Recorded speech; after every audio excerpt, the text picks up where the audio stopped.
His debate with David Woods. Zakir Naik published a video in which he explained why he won't debate David Wood. He made a lot of explanations and excuses, but the main premise of the video is that people only want to debate him, and people like him for popularity. I will only debate with those people who are popular. Popular to become popular. So why should we make the unpopular Christian missionary that's popular? Popularity, 10,000 people, very popular. David Woods, become popular, ride on my bandwagon. Why should I make you famous overnight? Zakir Naik is a joke, and I'm not saying that because I disagree with him.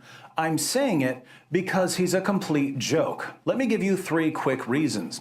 First, Zakir Naik portrays himself as a champion debater, but he's never faced one actual Christian debater in his entire career. Look up Zakir Naik's debates and you'll find that he's debated a handful of people you've never heard of. The only person Zakir Naik has ever debated that I've even heard of was William Campbell, and William Campbell wasn't a debater, he was a writer. Naik knew he wasn't a debater, that's why he agreed to debate him. Naik only agrees to face people who either have no debate experience or know nothing about Islam. Those of us who debate regularly and who deal with Islam regularly, Naik won't come near us. And we've been challenging him for years. Here's a debate challenge we sent him nearly 8 years ago. And do you know what he says when we challenge him to debate? He says, you have to guarantee that you will show up to the debate with 10,000 people. As long as he can gather minimum 20,000 people for his live lecture. Now, that's a strange demand. If you look at Zakir Naik's other debates with Christians, they didn't have to bring 10,000 people to the debate. In the 2 Zakir Naik debates I've clicked on, there were only a couple hundred people in the audience. Why did Zakir Naik debate them? I was recently watching one of Naik's Q&A sessions, and a Christian woman was at the mic. And Zakir Naik said that if she wanted to debate, they could set up a debate. Ask your question in 2 or 3 sentences. If it is more than 2 or 3 sentences, yes, it becomes a lecture. If you want to have a lecture, yes, sure. If you want to have a debate also, we can arrange. Can you? Okay. You can come to Bombay. Right. No, it's not Bombay. I'm in the Gambia. Why was Zakir Naik trying to set up a debate with a random woman who stepped up to a mic at a Q&A session? By the way, right after he challenged her to debate, he changed his mind and said that he refuses to debate women. Then he said that he would be happy to debate a religious scholar. But once again, Naik didn't say anything about bringing 10,000 people to the debate.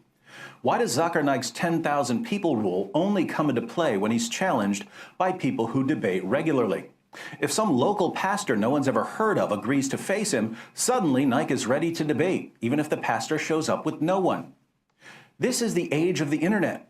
Millions of people can watch a debate online. Zakir Naik could have a debate with a Christian in a hotel room and people around the world could watch it. Why does he selectively apply his 10,000 people rule? Because he knows that in America, most Christians have no idea who he is, so they're not going to come out by the thousands to see him debate. He knows that Christian debaters aren't going to rent the Superdome to face him because we think he's a joke. So he made up a rule that he only applies to avoid actual debaters. Why? Because he's a complete, utter, total coward, and he knows that his arguments would be destroyed by any experienced Christian debater. And what do Muslims say when we point this out to them? Oh, Zakir Naik refuses to face you debaters because you're beneath him. Wait, all of the actual debaters are beneath him, but the people he's debated, most of whom no one's ever heard of, they were important enough for him to face? How would we know who's beneath Zakir Naik if he's never once stood on stage with an experienced debater? How would we know? Naik is like a guy who walks outside his house, punches someone in the face, and declares that he's the heavyweight boxing champion of the world without ever facing any actual boxers. It's pathetic. What's even more pathetic is that Naik's followers are so gullible, they think he's a serious debater. There are serious debaters in the world. Naik isn't one of them. Second, Zakir Naik's ministry pays people to convert to Islam. The Hindustan Times reports, the special branch of the Mumbai police claims that controversial Islamic preacher Zakir Naik and his non-profit Islamic Research Foundation have illegally converted around 800 people to Islam by paying them using funds received from abroad. Mumbai police found that Naik's organization paid converts 50,000 rupees, some of which came from Saudi Arabia. For you Muslims who are thinking to yourself, no, Zakir Naik would never do such a thing, you should probably study the Quran and the life of your prophet, because Muhammad himself paid people to convert to Islam. And one of the reasons you pay zakat is to pay people to convert to Islam. Surah 9, verse 60 of the Quran lists the various uses of zakat. One of the uses is to attract the hearts of those who have been inclined towards Islam. What does it mean to use zakat funds to attract people's hearts? Muhammad shows us exactly what it means. In Sahih Muslim, number 6022, Muslims win the Battle of Hunain. And we read, "On that day, the Messenger of Allah gave Safwan bin Umayyah 100 sheep, then another 100, then another 100. Ibn Shahab said, Sa'id bin al-Musayyab told me that Safwan said, by Allah, the Messenger of Allah gave me what he gave me, and he was the most hated of people to me. But he kept giving to me until he became the most beloved of people to me." This guy hated Muhammad, but Muhammad kept giving him sheep by the hundreds until Muhammad was his favorite person in the world. In Sahih al-Bukhari 3344, Muhammad divides a piece of gold among 4 chiefs of a different tribe. We read, "So the Quraysh and the Ansar became angry and said, he, i.e. the Prophet, gives to the chiefs of Najd and does not give to us. The Prophet said, I give to them so as to attract their hearts to Islam."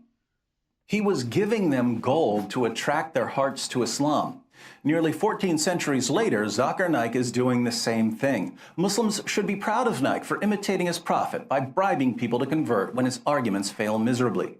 Third, a few years ago, when I was watching some of Zakir Naik's talks to get some video clips for some shows, I was impressed that so many Muslims showed up to hear him speak when the talks were in English. I knew a few Christians from one of the areas he was speaking in, and I said to them, it's cool that wherever Zakir Naik goes, there are so many Muslims there who speak English.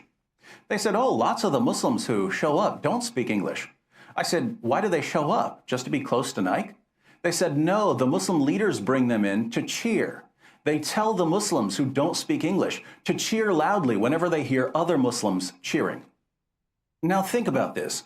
Zakir Naik's organization has to bring in Muslims who have no idea what he's saying to cheer for whatever he says. Why?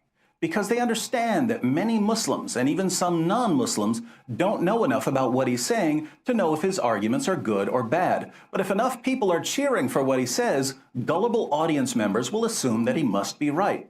So Naik's organization loads the audience with people who cheer for him no matter what he says, because the cheering has a psychological impact on gullible audience members.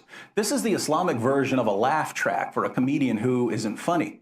And let's face it, a laugh track would be much more appropriate for a Zakir Naik lecture than for a comedian. Putting all of this together, many Muslims regard Zakir Naik as their best debater and top apologist.